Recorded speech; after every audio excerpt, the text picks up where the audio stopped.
Kiss করেন। বলে যেও না আমি তোমার স্যার। আপনি আমাকে কিস করবেন কি না? নাদিয়া প্লিজ জোর করো না, আমার লজ্জা করছে।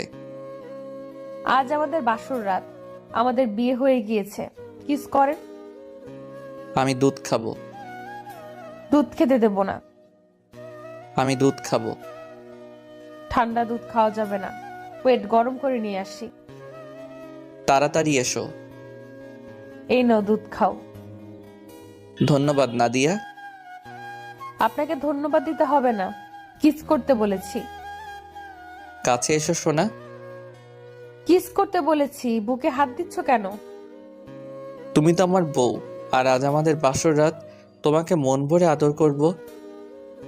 সামান্য কিস করতে পারে না, ওনার আদর করবে।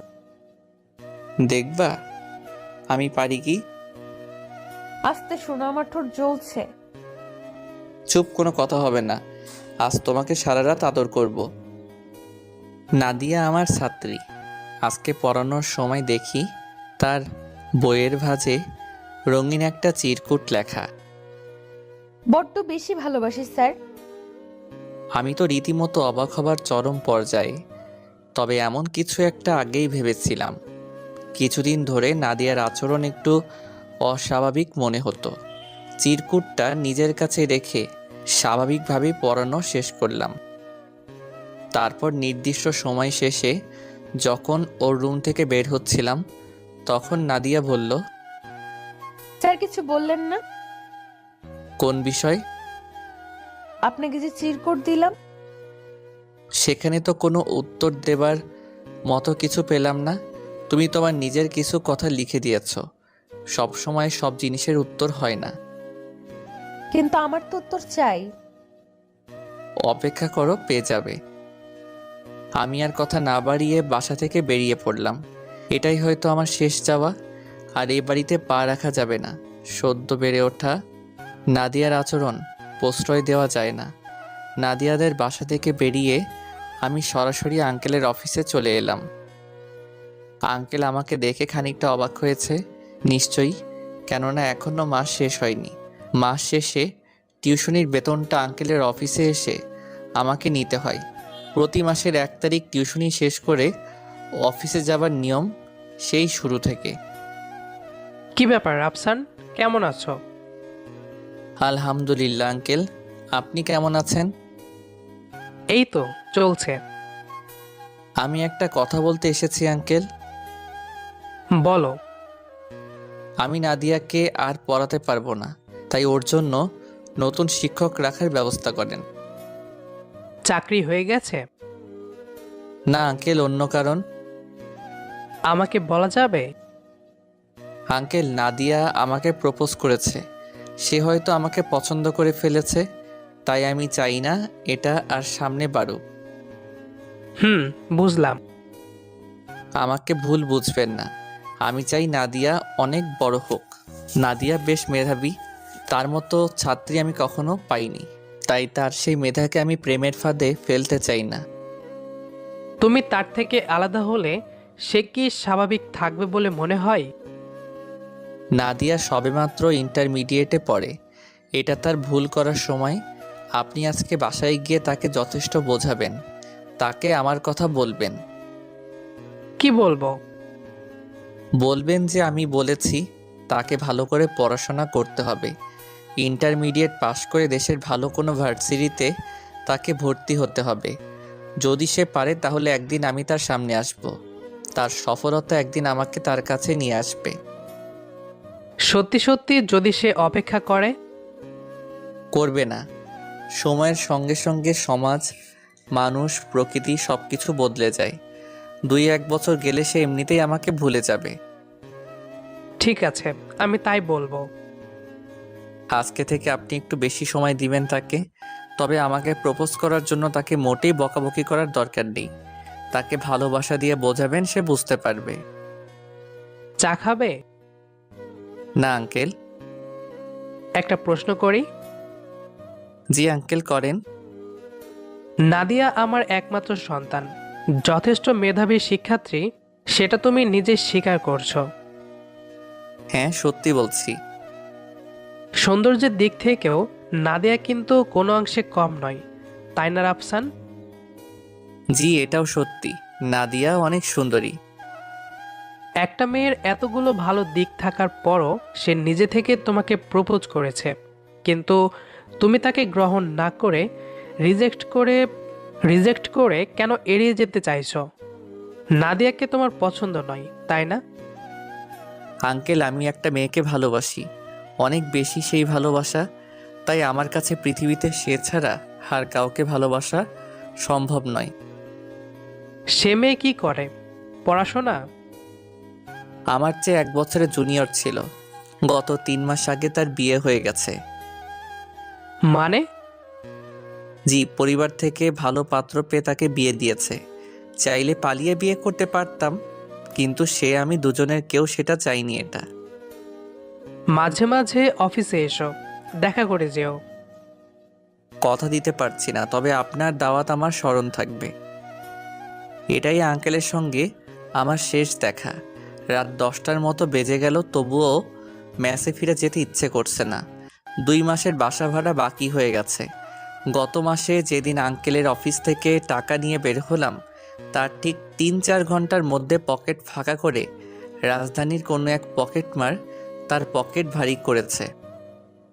আজকে দুপুরে ম্যাচ থেকে বের হওয়ার সময় ম্যাচের ম্যানেজার কড়া করে কথা বলে দিয়েছে, দরকার হলে মোবাইল বিক্রি করে দিয়ে তারপর যেন বাসা ভাড়া দেই, এমন কথা বলেছে। অনিচ্ছা সত্ত্বেও ক্লান্ত হয়ে 10:30টার দিকে ম্যাচে ফিরে গেলাম। আমার একমাত্র রুমমেট সাদ্দাম, অনার্স 2য় বর্ষের ছাত্র। ঘরে ঢুকে বিছানায় শুয়ে পড়লাম। পোশাক পাল্টাতে ইচ্ছে করছে না। একটু পরে সাদ্দাম বলল, সন্ধ্যা থেকে কই ছিলেন রাফসান ভাই? আর মোবাইল বন্ধ কেন? আফরিন আপু এসেছিল। আমি চমকে উঠলাম। বিয়ের পরে আফরিনের সঙ্গে আর যোগাযোগ হয়নি আমার। আজকে হঠাৎ করে মেসেজ চলে এসেছে। ঘটনা কি? কখন এসেছিল? বিকেলে এসেছিল, ঘন্টা 2 অপেক্ষা করে চলে গেছে। ও, আপনার 2 মাসের বাসা ভাড়া দিয়ে গেছে আর একটা চিঠি রেখে গেছে। চিঠিটা আপনার টেবিলে আরণ্যক উপন্যাসের মধ্যে আছে। আচ্ছা ঠিক আছে। ক্লান্ত শরীরে সেইভাবেই ঘুমিয়ে গেছিলাম। রাত 3টার দিকে হঠাৎ ঘুম ভেঙে গেল। সাদ্দাম বই পড়ছে এখনো। সেই ছেলেটা অনেক মেধাবী, ঠিক নাদিয়ার মতো বলা যায়। নাদিয়া যে কোনো পড়া সহজে আয়ত্ত করতে পারে, আর সবসময়ই সে নতুন করে প্রশ্নের উত্তর সাজিয়ে বের করে। এতে করে শিক্ষকদের দৃষ্টি আকর্ষণ বেশি হবে বলেই আমার ধারণা। মাথা নাড়া দিলাম। মাথার মধ্যে নাদিয়া ঘুরঘুর করতে শুরু করেছে। তার চিন্তা মাথা থেকে বের করে দিতে হবে, আর সেজন্য এখন আফরিনের রেখে যাওয়া চিঠিটা পড়া যেতে পারে। আমি বিভূতিভূষণের আরণ্যক উপন্যাসের মধ্য থেকে চিঠিটা বের করলাম। আফরিন জানে এটা আমার প্রিয় একটা উপন্যাস। কেমন আছো? তোমার কথা মতো মা বাবার পছন্দের ছেলেকেই বিয়ে করলাম। সত্যি বলছি, হাজবেন্ড হিসেবে সে অনেক ভালো। আমি তোমার সঙ্গে কাউকে তুলনা করতে চাই না, তাই করলাম না। না হলে সব দিক দিয়ে সে প্রায় তোমার মতো। সপ্তাহখানেকের মধ্যে আমরা দেশ ছাড়ছি, চলে যাব ইউরোপের কোনো এক উন্নত ব্যস্ত শহরে। তোমার সঙ্গে দেখা করার অনেক ইচ্ছা ছিল, কিন্তু তোমার মোবাইল বন্ধ। বাসা ভাড়া দিয়ে গেলাম, তবে আমার মন বলছে আগামী মাসের মধ্যে তুমি ভালো একটা চাকরি পাবে। তুমি তো জানো আমি মাঝে মাঝে যা বলি তাই হয়ে যায়। এবার যদি হয় তাহলে আমি হ্যাপি। ভালো থাকার চেষ্টা করবে। কত বছর পরে আর দেশে ফিরবো জানি না, তবে বাংলাদেশে ফিরে আমি তোমার সাথে দেখা করার চেষ্টা করব। আশা করি সব ধরনের যোগাযোগ বন্ধ করবে না। আফরিন। 3 বার পড়লাম, তারপর ভাঁজ করে সেভাবেই রেখে দিয়ে রুম থেকে বেরিয়ে হলাম। রাতে কিছু খাওয়া হয়নি, তাই ক্ষুধাটা বড্ড জ্বালাতন শুরু করেছে। 6 বছর পেরিয়ে গেছে। অফিসে বসে বসে সেই চিঠিটা একটু আগে আবার পড়লাম। আফরিন কিংবা নাদিয়ার পরিবারের সঙ্গে আর যোগাযোগ হয়নি। অবশ্য ঢাকা শহর ছেড়ে আমি সেই সময়ই চট্টগ্রামে চলে এসেছিলাম। এরপর আর কোনো দিন ঢাকা শহরে যাইনি। তাই কারো সঙ্গে যোগাযোগ হবার সুযোগ ছিল না। ব্যবহৃত সিম আর ফেসবুক আইডি সব কিছু শেষ করে দিয়ে নতুন জগৎ তৈরি করলাম। এখনও ব্যাচেলর বাসা ভাড়া নিয়ে বাস করি। সকালবেলা অফিসে নাস্তা করি, দুপুরে অফিস থেকে লাঞ্চ করা হয়, আর রাতে হালকা কিছু খাওয়া। এই তো জীবন। সপ্তাহখানিক পরের ঘটনা, অফিস স্টাফদের নিয়ে কক্সবাজার থেকে ঘুরে এলাম গতকাল। চট্টগ্রাম থেকে খুব কাছেই। বৃহস্পতিবার রাতে গিয়ে আবার শুক্রবার রাতে ফিরে এসেছি। তারপরে গতকাল শনিবার পেরিয়ে আজ রোববার।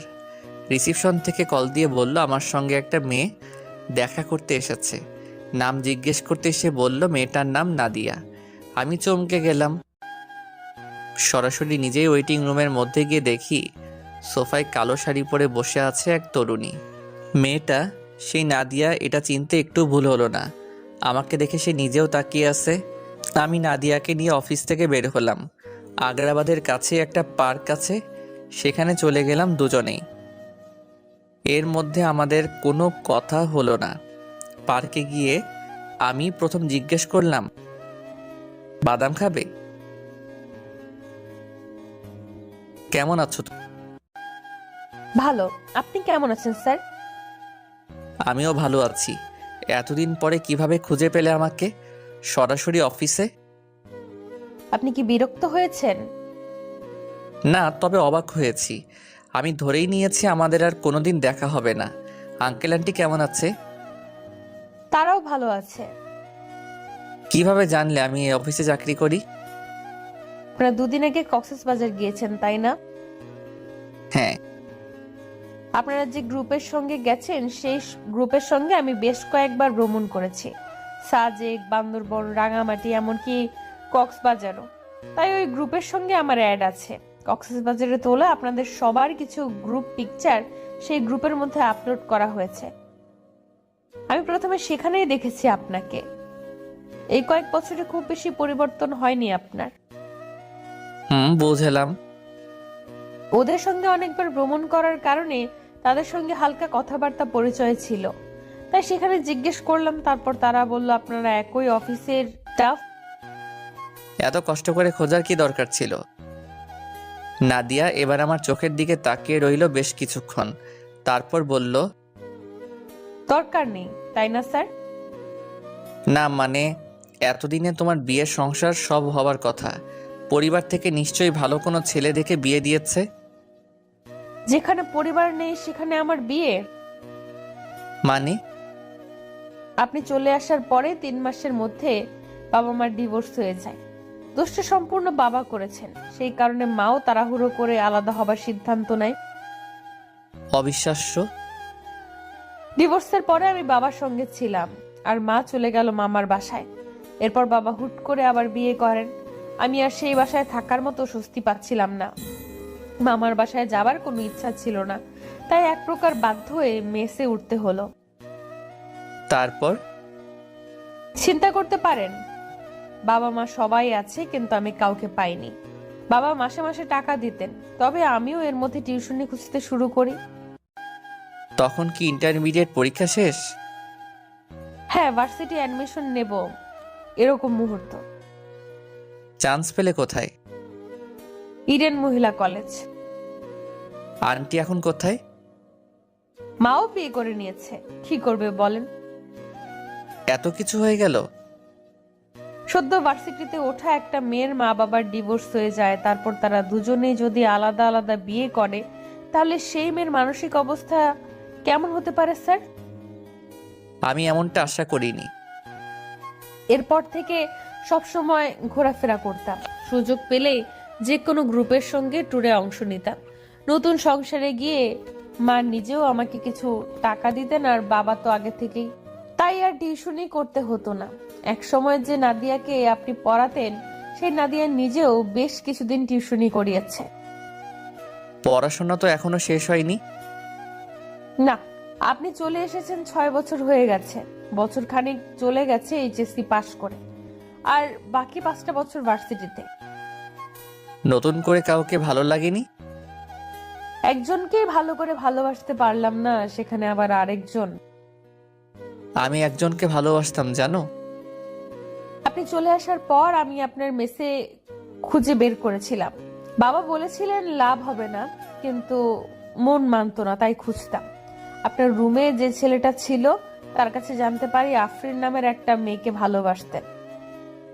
জানার পরে ভুলে যেতে ইচ্ছে করেনি। না, যদি তার সঙ্গে বিয়ে হতো তাহলে না হয় একটা কথা ছিল। এখন তো খুঁজে পেলে, ভালো লাগছে? এবার ভেজা চোখ নিয়ে নাদিয়া হাসলো, অনেক মিষ্টি সেই হাসিটা। হাসতে হাসতে বলল, আপনি বলেছিলেন আমি জীবনে সফল হতে পারলে আপনি আমার সামনে যাবেন। এখনো তো হওনি। হলে বা কি হতো? আপনি তো আমার কোনো খবর রাখেননি। আমি তোমার ভালো চেয়েছিলাম, কিন্তু তুমি এভাবে একা হয়ে যাবে ভাবিনি। আমি কি আমার অপেক্ষার পুরস্কার পাবো না? কি চাও? যাকে এত কষ্ট করে খুঁজে বের করলাম। ভেবে তারপর জানাবো। ওর মুখটা কালো হয়ে গেল। আমি নাদিয়ার একটা হাত ধরে সামনে হাঁটতে লাগলাম। চারিদিকে তখন মাগরিবের আজান দিচ্ছে। রাত 11টা। নাদিয়াকে ঢাকার বাসে তুলে দেবার জন্য তাকে নিয়ে অলংকার বাস স্ট্যান্ডে অপেক্ষা করছি। নাদিয়া এখনো মন খারাপ করে দাঁড়িয়ে আছে। কালো শাড়ির উপর নীল একটা চাদর জড়িয়ে দাঁড়িয়ে আছে নাদিয়া। একটু পরে সুপারভাইজার এসে ডাকতে লাগলো। আমি ওকে নিয়ে গাড়ির সামনে গিয়ে দাঁড়ালাম। নাদিয়া আমার দিকে তাকিয়ে চোখের ইশারায় অনেক কিছু বলতে চাইছে। আমি ওর কানের কাছে মুখটা নিয়ে বললাম, ঢাকায় গিয়ে তোমার ভার্সিটির আশেপাশে দুজনে থাকার মতো একটা ছোট্ট ফ্যামিলি বাসা খুঁজে বের করবে। কেন? আমাকে বছর খানিক ধরে চট্টগ্রাম থেকে ঢাকা হেড অফিসে বদলি করতে চাই, কিন্তু ঢাকায় যাবার কোনো ইচ্ছে ছিল না, তাই রাজি হইনি। তবে এখন তো সেই উপায় নেই। আমি আগামীকাল অফিসে গিয়ে বদলির আবেদন করব। নাদিয়া এবার হাসলো। মাঝরাত তবুও ব্যস্ত। এই শহরের ব্যস্ত রাস্তায় দাঁড়িয়ে সে সবার সামনে আমাকে জড়িয়ে ধরল। বাসের সুপারভাইজার অবাক হয়ে তাকিয়ে রইল। আশেপাশের আরও অনেকেই হয়তো তাকিয়ে আছে। আমি সেইভাবে জড়িয়ে ধরে বললাম, সবাই দেখছে, এবার ছাড়ো। ইচ্ছে করছে না। তাহলে চলো আমিও সঙ্গে যাই। সত্যি বলছেন? সত্যি বলছি। আরও একটা টিকিট কেটে আমিও বাসে উঠে গেলাম। নাদিয়ার পাশের সিটের ভদ্রলোককে একবার বলাতেই সে সিট ছেড়ে আমার টিকিটের সিটে চলে গেল। বাস চলতে আরম্ভ করলো। জানালার পাশে বসা নাদিয়া আমার একটা হাত জড়িয়ে ধরে বসে আছে। অনেকক্ষণ পর সে বলল, আমি ঢাকা থেকে আসার সময় কোনোদিন ভাবিনি আপনাকে সারা জীবনের জন্য পাবো। আমি কিছু বললাম না। ভাবতে লাগলাম কালকে সকালে অফিসে কল দিয়ে বলতে হবে আমি অফিসে যেতে পারবো না, একদিনের ছুটি নিতে হবে। আমরা বিয়ে করলাম, আজ আমাদের বাসর রাত। নাদিয়া বউ সেজে বেডের উপরে বসে আছে। আমি নাদিয়ার পাশে যেয়ে বসলাম। নাদিয়া আমার হাত ধরে এক টানে তার বুকের উপরে নিয়ে নিল। তারপর বলল, কিস করেন। ভুলে যেও না আমি তোমার স্যার। আপনি আমাকে কিস করবেন কি না? নাদিয়া প্লিজ জোর করো না, আমার লজ্জা করছে। আজ আমাদের বাসর রাত, আমাদের বিয়ে হয়ে গিয়েছে। কিস করেন। আমি দুধ খাবো। দুধ খেতে দেব না। আমি দুধ খাবো। ঠান্ডা দুধ খাওয়া যাবে না, ওয়েট গরম করে নিয়ে আসি। তাড়াতাড়ি এসো। এই নাও দুধ খাও। ধন্যবাদ নাদিয়া। আপনাকে ধন্যবাদ দিতে হবে না, কিস করতে বলেছি। কাছে এসো সোনা। কিস করতে বলেছি, বুকে হাত দিচ্ছ কেন? তুমি তো আমার বউ, আর আজ আমাদের বাসর রাত। তোমাকে মন ভরে আদর করব। সামান্য কিস করতে পারে না, ওনার আদর করবে। দেখবা আমি পারি কি। আস্তে শোনো, আমার ঠোঁট জ্বলছে। চুপ, কোনো কথা হবে না। আজ তোমাকে সারা রাত আদর করব। প্রিয় অডিয়েন্স, আমাদের দুষ্টু মিষ্টি গল্প আপনাদের কেমন লেগেছে কমেন্ট করে জানান। নিয়মিত গল্প শুনতে আমাদের ফেসবুক পেজটি ফলো করুন।